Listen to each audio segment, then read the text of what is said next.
彩铃，给小玉一趟。别想让我给你当。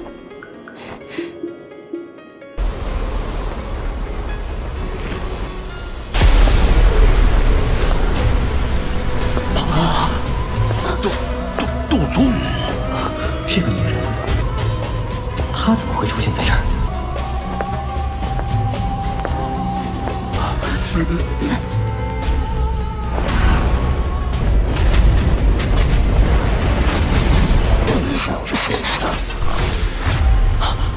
没想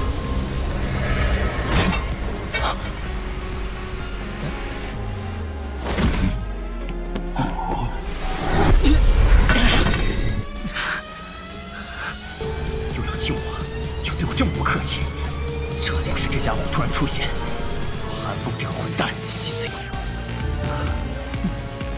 恶心的。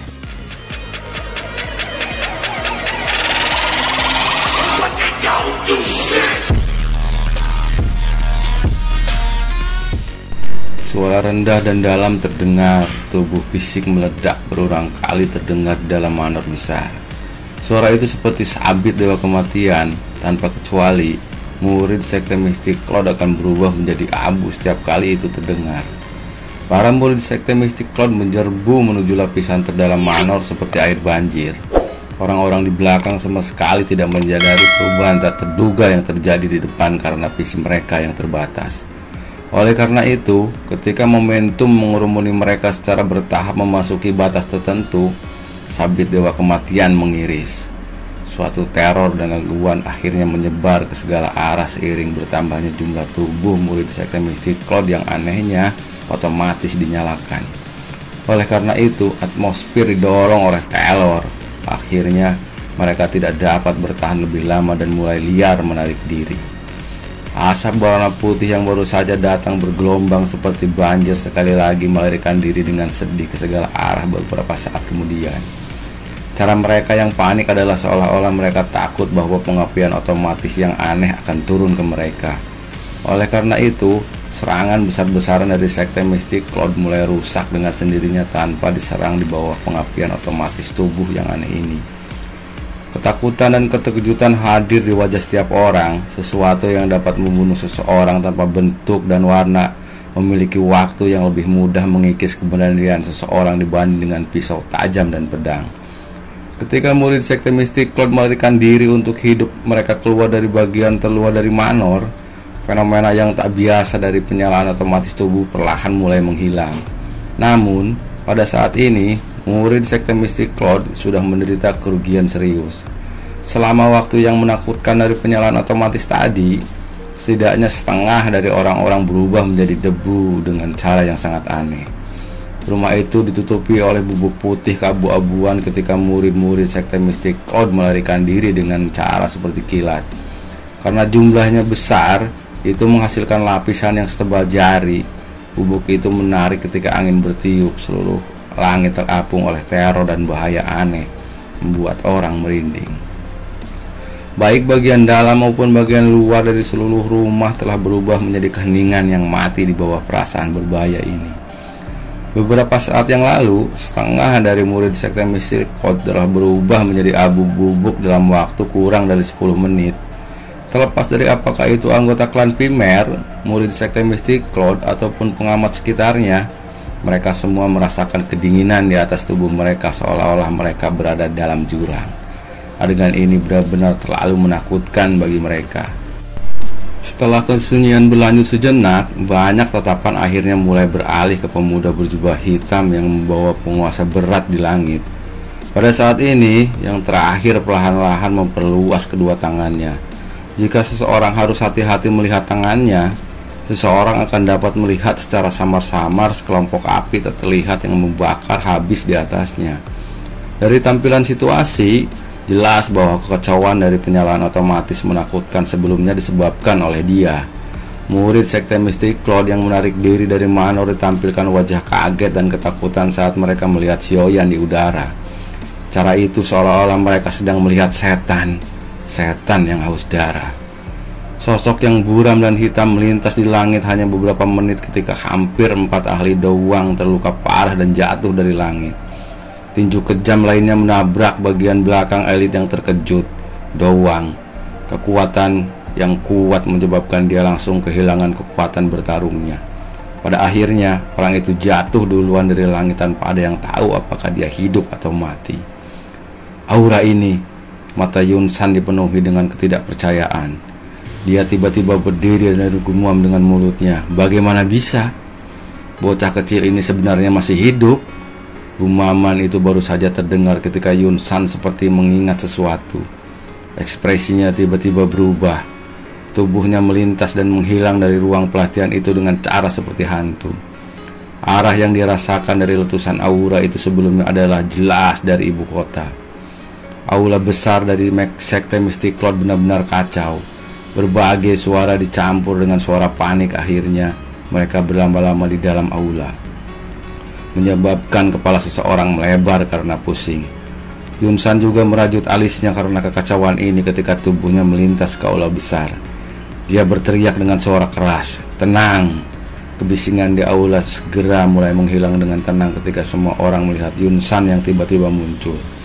Itu akhirnya benar-benar tenang sesaat kemudian. Wajah Yun San suram saat pandangannya menyapu ke arah kelompok tetua dan yakin yang gelisah.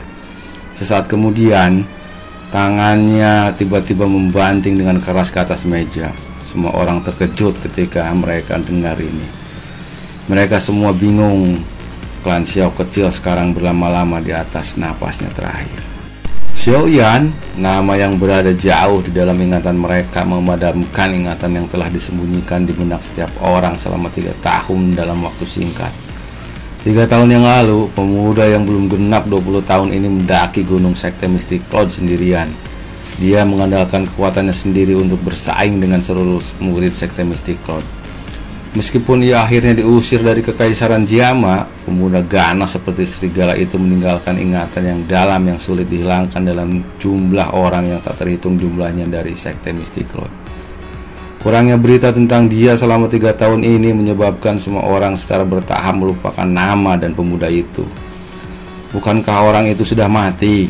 Kejutan bertahan saat sebelum akhirnya ada seseorang yang bergumam dengan kejutan. Siapa yang memberitahumu bahwa dia telah meninggal? Yun San memandang semua orang dengan dingin.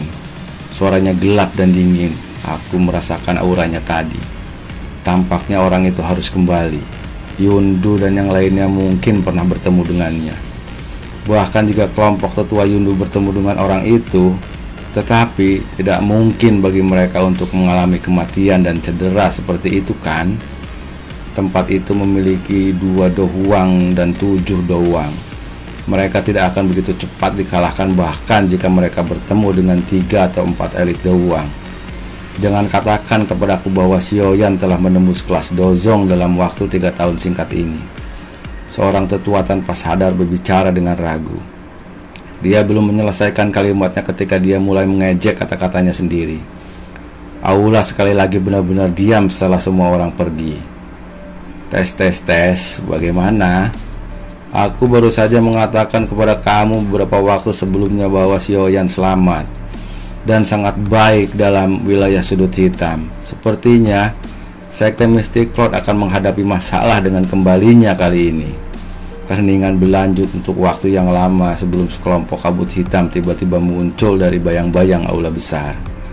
Segera berlama-lama di aula besar sebagai tawa yang tak biasa terdengar dari dalamnya. Zunze, istilah terhormat untuk Dozun. Semoga, namun, aku ingin mengingatkan kamu bahwa sebaiknya jangan meremehkan lawan kamu. Suara samar gemuruh gema bergema di langit yang jauh. Sosok hitam tiba-tiba muncul dan 2 sosok manusia tampaknya telah mengalami pukulan serius. Kedua tokoh manusia membawa angin tajam saat mereka jatuh ke kota. Akhirnya, mereka menabrak jalan yang sulit seperti bola api. Segera, kekuatan liar dan kekerasan menyapu seperti banjir. Lubang besar yang dalam membuat garis retakan besar dengan cepat menyebar dari titik di mana angka-angka itu mendarat. Akhirnya itu membentuk garis retak yang sangat mencolok yang mengarah ke lubang yang dalam di tengah kota. Debu melayang keluar dari lubang yang dalam sebelum akhirnya tertiup oleh angin dan benar-benar tersebar. Dua sosok manusia menyedihkan di dalamnya perlahan muncul di depan banyak tatapan di bangunan sekitarnya. Yundu dan Yunsa berbaring di lubang yang dalam seperti mayat. Pakaian mereka compang-camping dan wajah mereka pucat pasi. Jejak darah merah cerah menyebar dari dada mereka. Aura mereka yang asli sangat lemah pada saat ini. Serangan berat seperti petir oleh Xiaoyan yang sebelumnya mengirim mereka ke dalam kondisi luka serius di mana bahkan kematian akan segera terjadi. Dua orang di lubang yang dalam mencoba yang terbaik untuk membuka mata mereka. Mata mereka menatap tajam pada wajah acuh tak acuh dari pria berjubah hitam di langit yang membawa seorang penguasa berat di punggungnya. Mulut mereka bergerak sedikit. Mereka sepertinya berniat mengatakan sesuatu. Namun rasa manis yang keluar dari tenggorokannya mereka menyebabkan mereka mengeluarkan darah segar dari mulut mereka, menenggelamkan kata-kata mereka. Darah segar mengalir turun dari sudut mulut mereka. Semangat dan kehidupan di mata lebar kedua orang itu dengan cepat berlalu. Di saat kemudian, kedua mata mereka berangsur-angsur berubah kelabu dan aura lemah mereka benar-benar lenyap.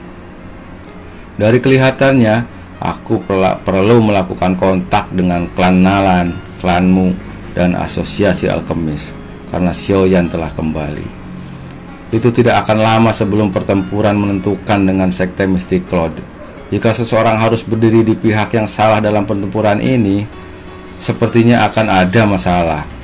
Jia Xingtian tertawa pahit dan menggelengkan kepalanya saat dia menghela napas. Tatapannya sekali lagi menatap pemuda berjubah hitam di langit yang jauh. Hanya kemudian dia berbalik dan perlahan menuruni menara tinggi. Xiaoyan yang berada di langit secara alami tidak menyadari dampak seperti apa yang telah dibawa di paksi-paksi ibu kota setelah membunuh mereka semua dari tetua dari sekte Mystic Cloud. Semua yang dia tahu sekarang adalah bahwa setiap orang dari sekte Mystic Cloud adalah seseorang yang bisa dia bunuh. Xiaoyan menarik pandangannya dan melambaikan tangannya ke arah Lin Yan dan yang lainnya tidak jauh darinya. Dia segera membalikkan tubuhnya dan melihat ke arah Hai Bodong yang fokus pada dua mayat di lubang yang dalam di bawah. Dia tersenyum dan berkata, "Hai tua, aku minta maaf. Aku tidak bisa menahan diri untuk menarik lawan kamu beberapa saat yang lalu." Hai Bodong tersenyum pahit dan mengelengkan kepala ketika mendengar ini. Namun, ada beberapa ketakutan yang tersisa di hatinya. Hai tua, ini adalah hadiah yang dijanjikan oleh si kecil yang aku tuju saat itu. Ini akan memungkinkan kamu memulihkan kekuatan puncak kamu saat itu. Keke, bagaimanapun, tolong maafkan aku. Xiaoyan memberi kamu pil obat ini selama 3 tahun. 3 tahun bisa panjang atau pendek. Sosok yang bergantung di langit tiba-tiba menegang. Itu lama kemudian sebelum ekspresi gembira dengan cepat menyebar di wajah Hai Bodong. Tangannya gemetar saat menerima botol batu giok dan menghirup napas dalam-dalam. Ada beberapa kelembapan yang terkandung di mata tua itu ketika dia berbicara dengan suara serak. Aku juga menunggu selama 3 tahun untuk hari ini, untuk berpikir bahwa anak kecil itu masih ingat perjanjian kami. Ketika Yundu dan Yunsa dikalahkan, serangan besar-besaran ini untuk memunaskan klan primer perlahan-perlahan berakhir dengan situasi yang tidak seorang pun harapkan di bawah fokus mata banyak di ibu kota. Xiaoli terkejut ketika mendengar ini. Dia segera berbicara terburu-buru. Hehehe, ini tentu saja semua berkat saudara ketiga. Jika tidak, dengan bakat aku, bahkan jika aku harus berlatih dengan segenap kekuatan aku akan paling hanya menjadi doling sekarang. Tangan Xiaoli berada di belakangnya memberi Xiaoyan sinyal tangan saat dia berbicara. Xiaoyan terdiam di hatinya saat dia melirik sinyal tangan Xiaoli. Penolakan saudara kedua untuk mengumumkan hal-hal tentang dia menggunakan sisa hidupnya sebagai ganti kekuatan adalah karena dia takut kakak itu akan khawatir. Namun, seseorang mungkin bisa menjaga rahasia semacam itu untuk waktu yang singkat tetapi tidak selamanya. Menurut pil pemakan kehidupan pada hidupnya, kemungkinan besar saudara laki-laki kedua yang paling banyak memiliki setengah tahun lagi untuk hidup. Sepertinya aku harus memikirkan metode untuk menghapus masalah dari pil pemakan kehidupan saudara kedua. Xiaoyan merenung sejenak sebelum dia mengangkat kepalanya dan mengarahkan tatapannya ke arah Xiaoding sebelum tersenyum dan mengangguk. Kepala, setelah itu, dia menurunkan tubuh dan menunjuk ke paha Xiaoding. Hai Bodong memecat beberapa pelayan wanita untuk menetap di semua tamu. Baru kemudian dia menoleh dan menyuarakan pikiran kepada Xiaoyan. Aku khawatir kamu berencana untuk bertempur sampai mati dengan sekte Mystic Cloud setelah kembalikan. Apakah Hai Bodong tua berpikir bahwa kemungkinan klan Xiao dan sekte Mystic Cloud dapat hidup berdampingan di Kekaisaran Jiama? Xiaoyan tertawa samar. Karena ini adalah kasusnya, aku mungkin harus memberitahu tentang kekuatan sekte Mystic Cloud saat ini. Ekspresi Hai Bodong berangsur menjadi serius ketika dia perlahan berbicara. Perkembangan sekte Mystic Cloud selama 3 tahun ini telah jauh melampaui harapan kamu. Kamu harus tahu bahwa 3 tahun yang lalu, seluruh sekte Mystic Cloud dengan pengecualian Yunsan hanya memiliki Yun dengan elit Do Huang. Sekarang, bagaimanapun, bahkan dengan Yundu dan Yunsa terbunuh di tangan kamu, kemungkinan bahwa sekte Mystic Cloud masih memiliki tidak kurang dari 3 Do Huang di dalamnya. Itu juga harus memiliki beberapa ahli Do Huang. Mereka seharusnya menggunakan metode untuk meningkatkan kekuatan mereka secara paksa. Jika tidak mungkin bagi mereka untuk mengalami kemajuan seperti itu. Xiaoyan memegang cangkir tehnya dan menyipitkan matanya. Saat kemudian, dia dengan lembut berkata, selain itu, Doki, Yundi, dan Yunsa sebelumnya cukup dangkal dan lemah meskipun mereka memiliki aura elit Do Huang. Jelas, mereka telah mengkonsumsi semacam pil obat atau menggunakan semacam teknik rahasia. Karenanya, kekuatan sekte Mystic Cloud mungkin lebih kuat daripada 3 tahun lalu, tetapi bukan tidak mungkin untuk mengalahkan mereka. Hehehe, Kepala Xiao, kami tidak membangkitkan perhatian siapapun ketika kami memasuki kota kali ini. Bahwa si tua Yinggu menyapu pandangannya ke aula dan tersenyum ketika dia berbicara kepada Xiaoyan ketika ketiga orang itu muncul. Aku telah mengganggu kalian bertiga. Xiaoyan tersenyum dan mengangguk. Dia memalingkan kepala ke Hai Bodong dan berkata, Hai tua, sekarang jumlah Do Huang di tangan aku tidak lebih rendah dari sekte Mystic Cloud. Apa yang harus ditakuti? Hai Bodong mengungkapkan wajah tercengang saat dia melihat 3 orang yang muncul di aula. Tubuh Hai Bodong sedikit gemetar, sulit membayangkan beberapa tingkat keterasingan yang diterima oleh Hai Bodong ketika wajah yang tidak asing itu sekali lagi muncul di depannya. Itu menyebabkan Do Huang elit itu bahkan tidak akan merasakan ketakutan seperti itu ketika menghadapi Yunsan untuk bergetar ketika dia berbicara. Dia tidak menyangka bahwa setelah 3 tahun, wanita yang menakutkan ini sangat dia takuti sebenarnya masih mengikuti Xiaoyan. Xiaoyan tidak menemukan rasa takut di wajah Hai Bodong. Dia berdiri dengan amarah dengan cepat berjalan ke sisi Medusa. Dia menarik Jian dan dengan sigap menyita kotak batu giok. Setelah itu, dia menundukkan kepalanya dan berbicara dengan suara yang dalam ke wajah Jian untuk memiliki senyuman canggung. Kamu harus menghindari menciptakan masalah dengannya di masa depan. Jika tidak, aku akan segera mengirim kamu kembali. Jian buru-buru menutup mulutnya ketika dia mendengar ancaman Xiaoyan. Setelah itu, dia buru-buru meraih lengan bajunya, menunjukkan bahwa dia pasti akan berdiri di sisi Xiaoyan. Medusa di sampingnya juga agak tidak berdaya ketika melihat Jian menyerah begitu cepat ke sampingnya. Sepasang mata menyihir melintas sejenak di bawah fokus mata Xiaoyan yang dipenuhi dengan kemarahan. Saat kemudian, dia sepertinya menjelaskan ini. Baru saja, aku melihat bahwa pertempuran di tempat ini sangat panas. Oleh karena itu, Jian dan aku pergi melihat sekeliling secara tidak sengaja memperoleh sedikit sesuatu. Xiaoyan terkejut ketika mendengar ini. Dia segera memutar matanya dengan ganas. Benda itu sebenarnya dicuri dari klan Frimer.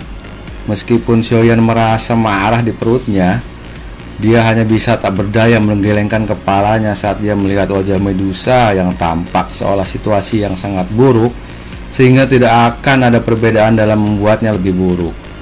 Dia menoleh ke arah Hai Bodong di kursi pemimpin dan berkata, maaf Hai tua, kedua pembuat masalah ini benar-benar menaruh perhatian pada klan Frimer. Xiaoyan mengeluarkan kotak batu giok dari cincin penyimpanannya saat dia berbicara. Setelah itu, dia mengembalikan kotak itu. Mulut Ratu Medusa bergerak sedikit di samping ketika dia melihat ini. Terlihat seolah-olah dia sangat tidak ingin berpisah dengannya. Namun, ketika dia melihat Xiaoyan mengabaikannya, dia hanya bisa tak berdaya mengangkat kepalanya. Sepasang mata yang indah, panjang, dan menyihir menatap ke arah Hai Bodong di kursi pemimpin, yang menatapnya dengan ekspresi tertegun. Kilatan berbahaya muncul di matanya.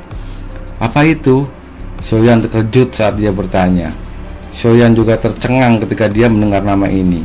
Dia perlahan mengumumkan itu di bawah mulutnya ketika dia melihat orang itu, yang sudah menjadi alkemis top yang terkenal di seluruh kekaisaran Jiama 3 tahun lalu. "Kamu juga harus tahu dengan jelas kemampuan pemanggilan seperti apa yang dimiliki oleh alkemis tingkat 6 seperti Guhe di dalam kekaisaran. Jika dia membantu sekte Mystic Cloud, kemungkinan dia setidaknya akan dapat mengumpulkan setidaknya 5 dari 10 terkuat di kekaisaran. Oleh karena itu, pertama-tama kamu harus menyelesaikan masalahnya sebelum menyerang sekte Mystic Cloud." Hai Bodong berbicara dengan sungguh-sungguh. "Baiklah, aku akan meminta Fama untuk membantu." Hai Bodong juga menghela napas lega ketika dia melihat bahwa Xiaoyan memikul tanggung jawab untuk mengenai cara ini. Selama mereka menyingkirkan Guhe, mereka akan mampu menyebabkan sekte Mystic Cloud kehilangan bantuan yang sangat besar. "Aku akan meninggalkan masalah menghubungi yang lain ke Hai Tua. Selain itu, tolong bantu aku mengatur agar orang-orang ini dapat beristirahat dengan baik. Mereka tidak memiliki istirahat yang damai selama perjalanan panjang dari wilayah sudut hitam." Xiaoyan berdiri dan menunjuk Lin Yan dan yang lainnya saat dia tersenyum dan berbicara kepada Hai Bodong. "Lur, ini adalah sesuatu yang harus dilakukan. Tentu saja, klan primer kami harus menerima tamu terhormat seperti itu yang telah tiba dengan tepat." Hai Tua tersenyum dan mengangguk. Xiaoyan tersenyum, mengalihkan tatapannya ke arah Xiaoding dan tiba-tiba berkata, "Kupikir aku mungkin harus pergi dan bertemu dengan anggota klan Xiao. Ini adalah sesuatu yang harus kamu lakukan. Tetua pertama menginstruksikan kamu untuk menjadi kepala klan tepat sebelum dia meninggal. Anggota klan telah menunggu 2 tahun bagi kamu untuk kembali." Xiaoding mengangguk sedikit ketika dia perlahan berbicara. "Haha, tidak perlu cemas." Tawa yang akrab itu menyebabkan semua rileks seperti semua yang akan menjadi cemas. Setelah itu, banyak tatapan menyapu ke arah 3 sosok manusia di pintu masuk. Xiaoyan mendorong Xiaoding dan perlahan memasuki komplek kumuh ini. Xiaoyan melihat para anggota klan yang sebenarnya agak bingung karena sukacita liar yang tiba-tiba meletus. Dia bertukar tatapan dengan Xiaoli di sisinya dan tersenyum hangat muncul di wajah mereka. Setelah berkeliaran di sekitar dan mendapatkan pengalaman selama bertahun-tahun, dia akhirnya merasa seolah-olah dia telah kembali ke rumah setelah mencapai tempat ini. Pintu rumah di dalam komplek itu dengan cepat dibuka sementara semua orang menangis dengan sukacita liar. Seorang lelaki tua segera keluar dengan langkah kaki yang cemas. Selain itu, tatapannya dengan cepat mengunci ke pria berjubah hitam di komplek itu. Dia melihat wajah yang familiar itu dan tetua ketiga yang karakternya yang mudah marah telah pacar selama bertahun-tahun ini. Tidak dapat mengendalikan air mata mengalir keluar. Mereka akhirnya bertahan sampai hari ini. Tetua ketiga, kamu telah menderita selama tahun-tahun ini. Xiaoyan juga menghela napas pelan ketika melihat wajah air mata tetua ketiga yang terserang. Dia maju selangkah dan berbisik, "Ini tidak sulit, tidak sulit. Tuan muda pasti lebih menderita daripada kita setelah berkeliaran di luar selama bertahun-tahun." Tetua ketiga menggosok air matanya dan menjawab. Anggota sekitar klan Xiao juga tidak bisa mengendalikan mata mereka. Mereka menjadi merah ketika melihat 2, 3 dan emosional. Mereka pun, klan Xiao telah dianggap sebagai klan yang terkenal dan hebat saat itu. Mereka masih memiliki posisi yang sangat bagus di wilayah hutan. Sayangnya, dalam beberapa tahun yang singkat, klan itu dengan cepat menurun. Mereka yang awalnya cukup untuk hidup nyaman telah melarikan diri kemana-mana, selalu khawatir bahwa tragedi yang terjadi pada suatu malam akan terjadi sekali lagi. Aku akan membiarkan sekte Mystic Cloud membayar kembali berkali-kali banyaknya dari apa yang mereka berhutang kepada klan Xiao kami. Xiaoyan dengan lembut menepuk bahu tetua dengan berbicara suara yang lembut dan dalam. Suara yang mengandung kemarahan dan niat membunuh yang sulit disembunyikan. Dia memiliki tanggung jawab bahwa dia tidak bisa melepaskan diri untuk Xiaoyan dan berakhir dengan cara ini. Lur, tuan muda kecil benar-benar cakap. Kepala klan benar-benar memiliki mata untuk orang-orang. Dia jauh lebih baik daripada kita, 3 orang tua yang tidak akan mati.